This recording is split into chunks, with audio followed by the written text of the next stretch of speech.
Welcome to Small Family, Small Budget. We are a family of three. We have my son, my husband, and I. We are a low-income family. I work 3 jobs, even though one of them is kind of non-existent right now. I'm a substitute teacher, so I'm on and off because of the coronavirus. I also work a fast food job for 5 hours a week, opening up the store. That's my third job. I just started it. And I work at Dollar Tree part-time. My husband is a full-time at fast food as a kitchen manager. So we are below the poverty line, but we are doing okay. Our budget normally is between $33 to $75 a week anyways, depending on how many hours we get. So I'll show you what we normally have for groceries, and then I'll show you my low spend challenge amount, and then whatever is the difference or I don't spend on top of that is gonna go to a sinking fund. This month I'm putting it towards car repair because I hate when we have car problems and we just don't have the money to fix it. So this is one way I fund that without having to go call up family and say, hey, I need the car repair. Can you loan me the money or put it on your credit card and I pay your credit card back because we don't have credit cards. So stuffing the car repair envelope so that way we can start saving up for the car repair fund. So let's get to it. This is my money envelope thing. I got this last January. So I bought this for like $25 on Amazon. And I'll see if I can link it in the description box. I'm new to linking everything, so I don't know if I'll be able to, but I'll try. It costs $25. And so my sinking funds, whenever I do a low spend week or a low spend month, I try to do a low spend week once a week to do this, but just to put money in this stuff. So I have a car repair because everyone's car breaks down, or they need an oil change, or they need new tires, or whatever it may be. So it's always good to have that. I try to put money in that, even if it's only $1 or $3 every few weeks. And then vet bills, because I have 2 dogs. That needs to be funded too. And then we have new car, which we just got a new car because I had no car all last winter. So we just bought me a car because my car broke down 2019 in the end of October. So I went the whole 2018 in the end of October until March of 2020 with no car. So I walked to one school district to work all winter and walked my son to and from school. So after that, I was like, yeah, we're going to have a car fund. Even if I just put $1 or $2 in it and then switch it out for a 5 once I get $5 and switch it out to a 10 once I get $10 and add a couple dollars here and there, so be it. At least I have something. Vacation fund, which it never gets filled. I'll tell you the truth. Never. I never put money in the vacation fund. It's always nice to have that thought. Christmas, I will put $5, $10 in it when I have money, and then I'll go buy a Christmas gift for one person on my list. When something gets marked down or when they go, ooh, I like that, and I write it down. That's how I fund my Christmas every year. Gas for car, I fill this up every week. Most of the time when I get up to $50 or $100, I'll get my gas card from Speedway because I can get points if it's $25 increments, and then I turn those points into gas cards, and that's how I get my gas. Water bill, that's just how, if my water bill's not due and I need to pay it out of that check instead of the check that's closer to, I just stick it in there until it's due. New tires for my car, that's how I save up for it. even if it's like a couple bucks here and there. That's how I do it. Car insurance, same thing with the water bill. If I happen to get the car insurance or my check. Sorry, talking a little too fast, ran out of breath. If I happen to get my check and I can pull out my car insurance before the bill comes, and we pay by month, we don't pay every 6 months, I will throw the money in this until we get the bill, and then I'll go pay the bill. So it's just a holding spot. It's not to save up. And then I think this one's just blank. Yeah, it's blank. And this one's just blank. So this whole thing was $25. I have a blank one back here too. Now these I bought for like $12 something, $12.99 or whatever. And I have a student loan one. I put my pay card one in it. Babysitting money, gas money, a grocery one's in there. Here's my grocery one. And I have a couple of blank ones. And there's like 12 of them that came in the pack. And I only use like 6 of them at a time. These go in my purse.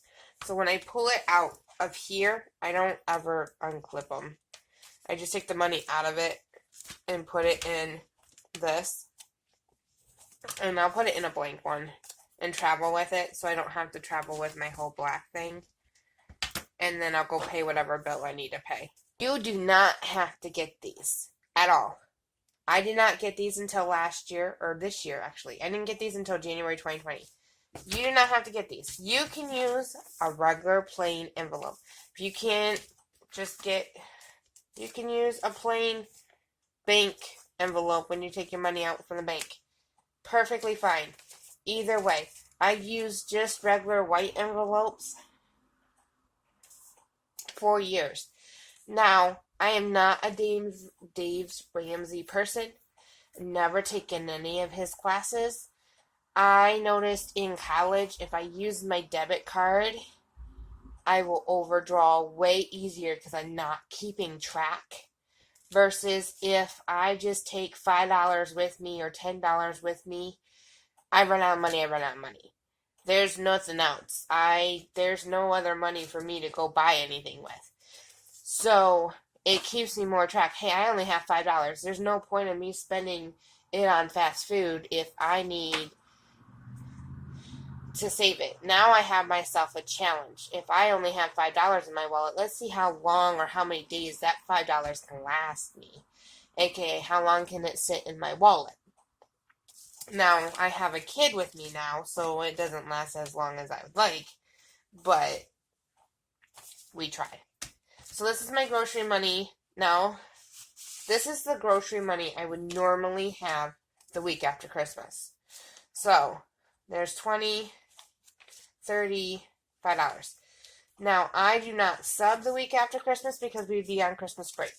So, this would be my normal budget for Christmas break for groceries after Christmas. This is normal budget. Now, I'm only doing $20 to $25 for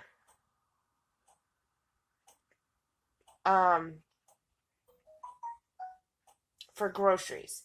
So I think I can do it with just $20. And I'm going to automatically put this $15 in my car fund. I'm just going to do it. I think I can just do it in $20. I give myself a range, but with having this small of a grocery list and taking off the red wine, which is almost $3 or $4 by itself, I think I can do it under $20. So I'm just going to take the $20 away. And let's go grocery shopping. And we'll be back in this setup to show you what I have.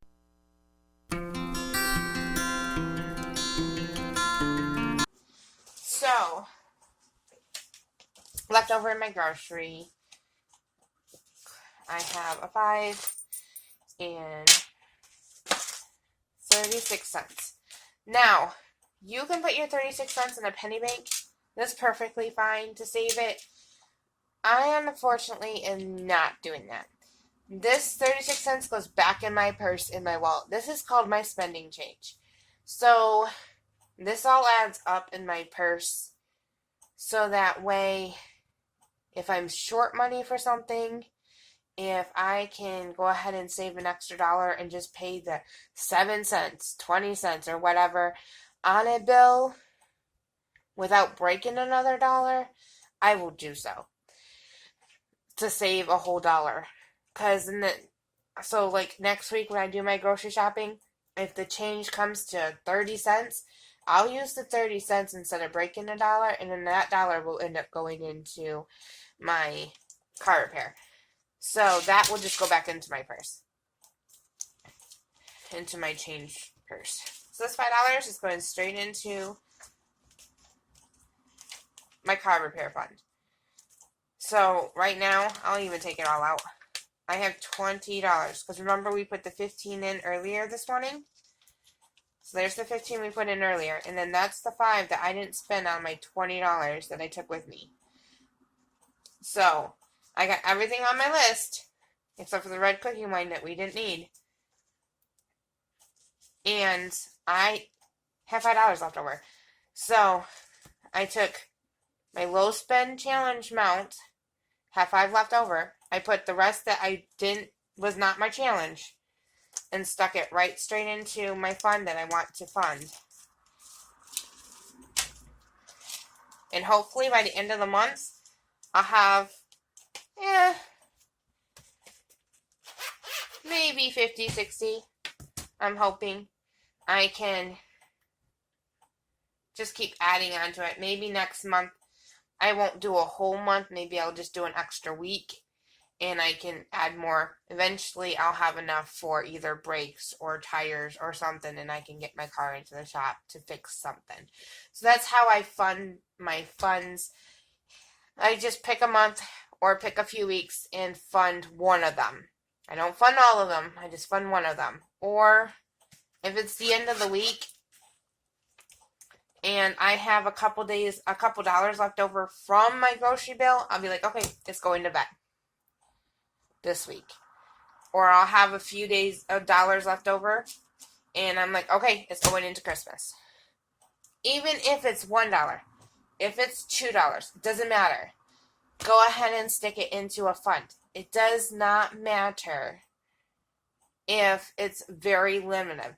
If you want to do your change, stick your change into a white envelope until you have a dollar amount. Once you get $1, turn it into $1 and then stick it into your other ones. Perfectly fine. You can even stick them into these. You do not need this. You can just use your white envelopes and write down what it is. When I had these, I wrote in red what it was for. So that way my mind thought, hey, this is the electric bill. Hey, this is for car fund. So I would not get into it. Because some people, and I was this way when I first started, was like, oh, there's money in here. I can spend it. And if I wrote in red, let me get a red marker or a red pen or something.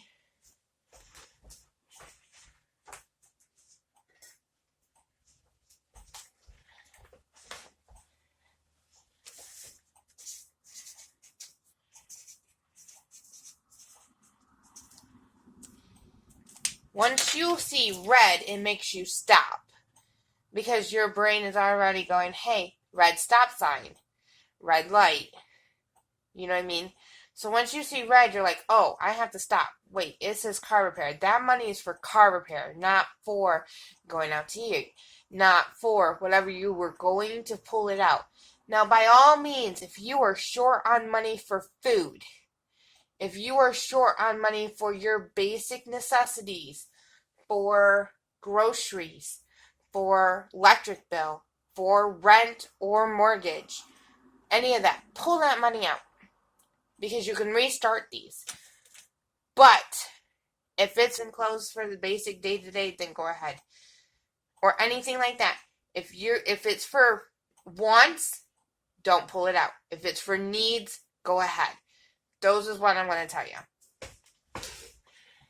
And that is today. Thank you for joining me. If you like this video, hit a thumbs up. Make sure you subscribe if you like this video and like to see more of them so I know. That's how I do my cash envelopes. Like I said, I've only had this for a year and I'm loving it. I actually saved up in a white envelope just for this. This costs $25, not including shipping and handling, from Amazon. So I saved up $40-something for it in a white envelope before I put it on my prepaid debit card so I can order it. So don't by any chance think you have to have one of these. You can just do white envelopes and put it in a box or something. Please, please, do not beat yourself up if you cannot. I have a feeling I don't. I'm cutting my head off again. Alright. Don't beat yourself up if it's only $1 or $2 at a time. That's how we learn that's to save, and that's all I can do at a time. Seriously, there are weeks that I only have $1 that I can save. And that's all I put in my money. Envelopes. Unless I do my grocery this way. And I can only do it this way if I stock up on sales and stuff. So, you will see my journey this month, and it's Low Spend January, so I will be doing this every week. I hope you like this. Like I said before, give it a thumbs up and go ahead and hit the subscribe button, and you'll see more. Thank you and have a great day.